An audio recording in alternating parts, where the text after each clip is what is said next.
think we're good. Did you get a spray tan, or am I just that No, out of now commission? I was really worried walking in here that I look too tan, and now I know I look too tan. No, I look too tan. I knew I looked too tan. Hey, you look tan. Shut up, Dan. We're not doing Welcome to Highly Questionable. Welcome to Highly Questionable. I'm Dan Levitard. That's Mina and Katie Nolan. Always enjoy their company. A very tan Mina with us on Highly Questionable. Let's get started. If they part ways, would Tom Brady or the Patriots regret it more? I feel like we're actively trolling Patriots fan Katie Nolan at this point. The Boston Herald is saying it doesn't look good, that the Patriots haven't even reached out to Tom.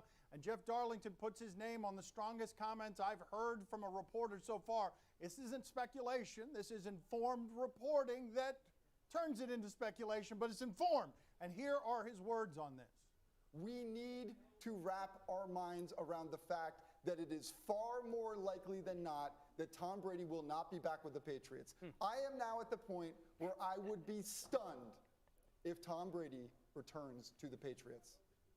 So we're now trying to get through ESPN Legal, because we've negotiated this with Jeff Darlington on the radio, that we will actually stun him with either a taser or the Stone Cold Stunner if he's wrong about this. And I don't think the Patriots are going to regret this. They will find an on-field replacement. And the only way you would regret this is if you're emotional, and the Patriots have shown us they don't do business emotionally. The best leaders I know across leadership, not just sports, they don't make decisions angry or with their heart. They make practical business decisions. This team does it more than most. And so while their fan base may regret it, I don't believe that this team would regret the emotional part of this, even though it'll leave a stain, because that's not a guy you should let go if he wants to stay. As this story enters the 6th week of us talking about it, I have to, as the resident Patriots fan, point a few things out. One being that the Patriots don't usually discuss with their free agents until after the combine. Historically, that's how the team runs, and you see that happening with other impending free agents that they have this offseason, like McCourty and Collins and Slater, among others. Also, Brady, historically, his contract negotiations with the Patriots only take a matter of days, which is relatively quick, as opposed to other people. That being said, if I'm to take this question at its face and you want to discuss regret, then you have to talk about intention. And for Brady, if you're going to leave the Patriots, it's either for money, a longer term, or on a more abstract scale, wanting to prove yourself separate from Bill Belichick or separate from this team. And if those are your three reasons for leaving, I would say that the odds are stacked against 42-year-old, soon-to-be 43-year-old Tom Brady, because if you're leaving in an attempt to prove yourself and your three best options are the Titans, the Raiders, or the Giants, I would say your odds of winning quickly and proving what you're trying to prove are pretty slim. And so don't leave for the millionth time. There's the emotion. Stay. There's the emotion. Stay. There it is. That was incredible. You could see her just go through like every stage of denial to grief in real time there. And by the way, Katie, the Titans, I think they beat the Patriots. I'm not sure. You might have to remind me. And you said it was because of their quarterback. So why would they get rid of their quarterback for the quarterback everyone said sucked? I agree. I actually think they would be wise to stick with Tannehill. But I do think it would be a good destination for Brady, which is why, to go back to the original question, I think this would be worse for New England. Even though they do have some options, Phillip Rivers, which would be extremely weird to see him in a Patriots jersey, Teddy Bridgewater, Tannehill, if Brady was to go to Tennessee. Some of those quarterbacks were better than Tom Brady last season.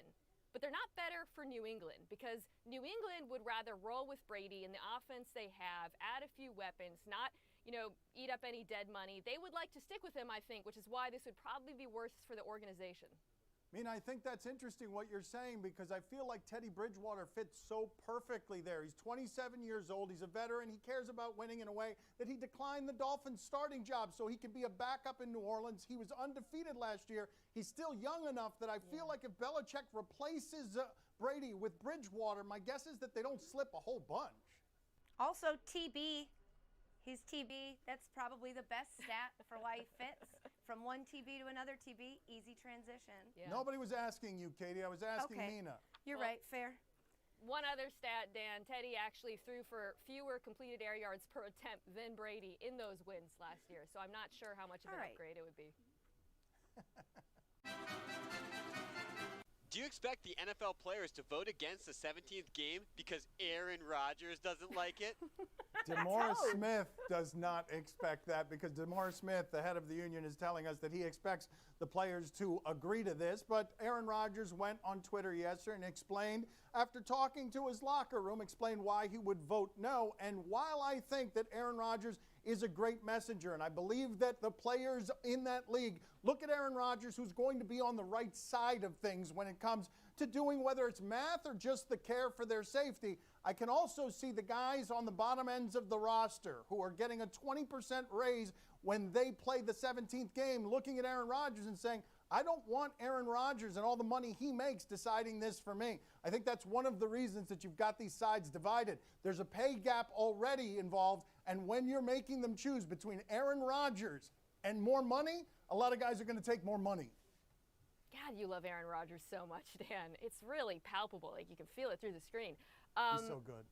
You know, it's interesting what's happening, because it's not just Rodgers. It's Russell Wilson. It's J.J. Watt. You've got stars across the NFL coming out publicly against them. Now, as Dan pointed out, I don't think that's going to change the minds of guys on minimum salaries or on practice squads, for example, which are going to get bigger with this deal, guys on the fringes of NFL rosters. But it is meaningful from a broader labor perspective, because the only leverage players have, the only way they can get anything more out of players either now or in the next negotiation, is if they can threaten a strike. And there's no way they can threaten a strike without having credible involvement from these stars, from the Aaron Rodgerses and the Russell Wilsons of the world. So I don't think Aaron Rodgers is saying, yeah, I'm going to go out on strike and I'm going to lead the next holdout. I do think ownership notices when players like him take a stand in public.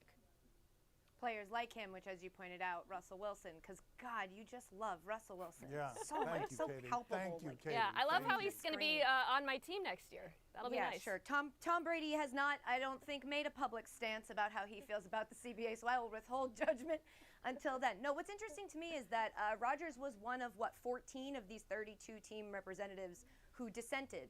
Also interesting, the ownership side, when they voted, I don't think we know the exact numbers, but we know it wasn't unanimous, which to me, you may think sounds like a bad deal, but actually could be a sign of a good deal. If there are people on the ownership side saying that they don't like it because they feel like they're being taken, and the players feel like they don't like it because they think they're giving up too much, this could actually be the sign of a good deal. What I think is interesting is the way, not really interesting because I should have expected it, but the way the public is reacting to things like an Aaron Rodgers tweet, which is not a memo within the league to only players. It's something he put out to the public. Whether he was doing that in a calculated way or not, the public is reacting to it. And a lot of people are saying that this is an extra game and they get paid to play a game, millions of dollars to play a game for a living, and they should suck it up and get over it. And I think those people should probably, spend some time examining what it would be like if you went to work and they said that, oh, the work week is now 6 days long. We're just adding an entire day to your work week. It's a lot there. Like, if they had done more in terms of what they're going to offer to players for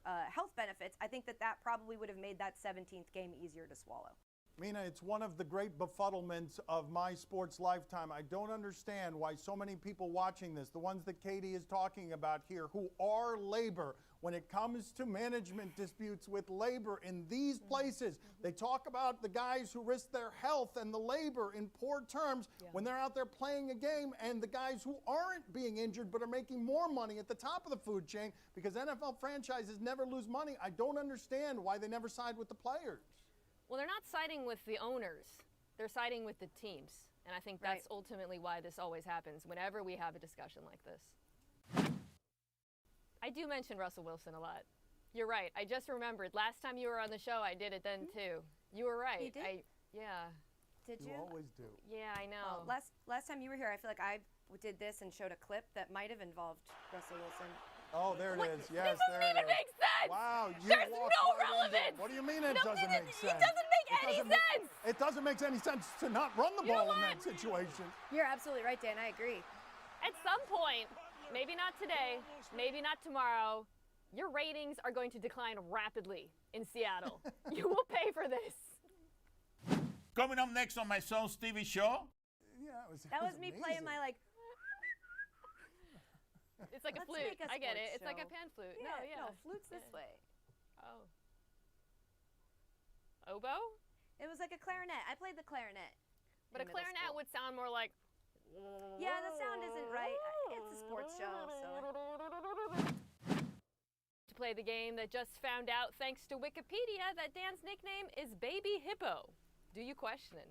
That's not true. We tried to get through ESPN legal naming a Miami Zoo hippo after me. They wouldn't allow it because they feared the idea of a hippo escaping and then mauling people and then Stan Levitt. Anyway, you give us topics and events, we question them. Do you question if either or both of these teams got lucky? Look at these three people up here. I want you to look at them and say to yourself, understand, these people are experts when it comes to NAIA basketball. So one of the teams whose names I do not know until I see the video is down 3. Let's see who's down 3. Warner gets it. Oh, it's Not able to foul. Warner's going to fire up a 3. You know GC. Yes. Oh, okay. Gladiator College against Titan Undefeated. And it's good. Oh! Wow. Oh, you guys didn't see that coming. You guys thought we were done with one highlight. And Look look at, is that at kid that. hurt? Wait, let's listen to that announcer again. They're not able to foul. Warner's going to fire up a 3, and he had it. He is pumped. So pumped. 1.6 seconds Now listen, remaining. Clearly rooting for Dagan the Cole's GC, going to fire up a full quarter, and it's good. He hit it. Was it after He's not even impressed by the full quarter. But Katie, as you know, and I know, that's classic TU. Just giving it Oh to my God. GC. See, every time. Just crushing TU them. is always all up in GC's Always, face. It's yeah. like historic rivalry between, again, TU and Yes, GC. True I'm TU sorry. fans saw that coming. You know what? Two I am teams sorry. I'm known sorry. for their names. I'm sorry to the disrespected TU and GC for the Who is it that you're disrespect of sorry these to? women. I don't know. Do you question whether Riker should be proud of his effort? She laughs because Riker's not a human being. Riker is an unusual name, and it's an unusual name for a dog. But the ladies here, they love dogs. So this is a dog named Riker training for. He's probably actually more intelligent than any of the service That's dogs. He sniffed it out. He's like, you are a faker, and so I'm gonna drag you around. That's right, The Mina. only That's a smarter thing he's dog than us. sniffing is the other butts of other dogs. That's all That's he's inappropriate. That's really disgusting. you to bring That's that how they up. say hello. Too far. That's how they You say always hello. take it Should be too ashamed of far. yourself. By the way, I like how the, what was it, My Way was the music on the internet to that we're obviously too cheap to include. Yeah, that's really funny. So we got someone whistling. No, it wasn't even the house band. It was the ESPN house whistler. There was a we can't afford a band. What kind of budget do we have around here that this is what is playing behind our highlights of dogs? They're excellent whistlers. Wow. with their a little bit hands? of It's hard to do while you're jazz, a little smiling. jazz The hands. end there, Katie. There was some jazz. You say you hands. liked it? Yeah, That was me playing my like. It's like a Let's flute. make a I get it. sports It's like a show. pan flute. No, flute's this Yeah. way. Oh. Oboe? It was like a clarinet. I played the clarinet. But a in middle clarinet school. would sound more like. Yeah, the sound isn't right. It's a sports show, so. I played the trumpet. Okay. Does she think that this isn't What airing? does the trumpet sound like? Wait, that's a sounds- trombone. You gotta use your.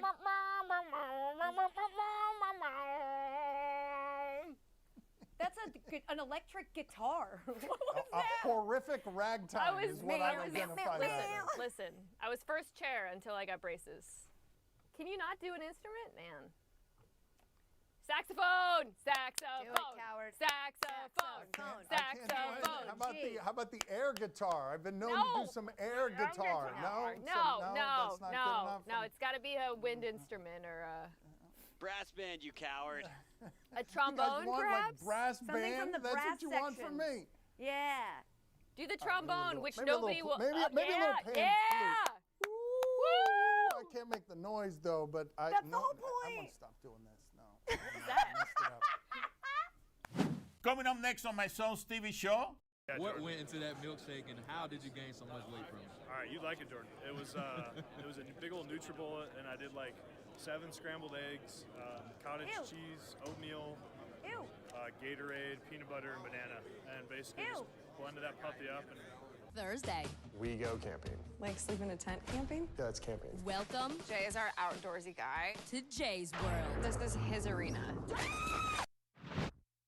Time to play the game that wants to know, when's the last time baby hippo river rafted? See? Or no? Tell us what's on television. We'll tell you if we're intrigued. This is from a People magazine story. It's an inside joke. I was one of America's 100 most eligible bachelors. They asked me what I'd just done on my vacation. I'd been in Costa Rica river rafting. It's the only time I've ever done it, but I became an avid river rafter. I like how these setups now require lengthy explanations. Lengthy. Yes, that way that's with great. less show, Yeah. it's more filler. Yes, It's just all yes, filler. That's right. Mina, we've moved on, okay? Tomorrow on the NFL Network, the NFL Combine. She hasn't moved on. She's going to stay right there. All right, let's check in with Ben Barch. He's Division III. He used to be a tight end who was like 230 pounds, but then he gained 70 pounds during the summer. Let's listen to him at the Senior Bowl.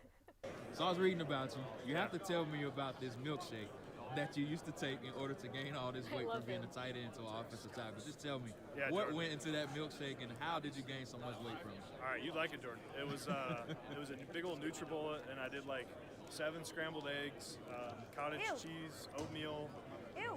Gatorade, peanut butter, and banana, and basically Ew. just blended that puppy up and plugged the nose and downed it every morning at like 5:30. So, yeah, man, you gotta do what you gotta do, I guess. That is what Eric Stoltz would look like at 300 pounds. Mina, are you intrigued? Of course, I'm going to watch the combine. Somebody on Twitter posted the progression of his pictures. Look at this. Oh, wow. Oh, Yeah, that's what eating that does to you. Yeah, I know, Mina. That's the picture of me from doing this show 8 years ago to doing it now as well. They could do the same thing. They're in fact going to do the same thing right now. They're going to show 4 pictures of this so you guys can enjoy it. Before that, though, Katie, what are you? Are you intrigued? To make you feel better, Dan, you could probably do it to me too, but it would be mean if they did it because I'm a lady, so they're not going to do it. I have a real problem with calling what he just described as a milkshake. That's a smoothie. There's a difference between a smoothie and a milkshake. And if you're putting eggs and cottage cheese and a bunch of gross tasting if you have to plug your nose to drink it, it's not a milkshake. That's correct. That's true. Ooh, yeah! Sorry. Tonight on E, very Cavallari. Okay, so she's very excited. You may have noticed they just told her what was on there, and she made that squealing sound of delight. Let's check in. It was a clarinet. It was a squeal. It was a squeal. Let's see what we have here. Guys, I know you make that face, but I'm always intrigued by what Jay Cutler's doing. They've got a funny relationship. Mina, are you intrigued? I am not. I've never seen the show, but from what I've heard, Jay Cutler is the most underrated part of it, which is sort of the opposite of how his NFL career went. Ooh, burn city. Yes, yes, a whole city is burning. Katie, are you intrigued?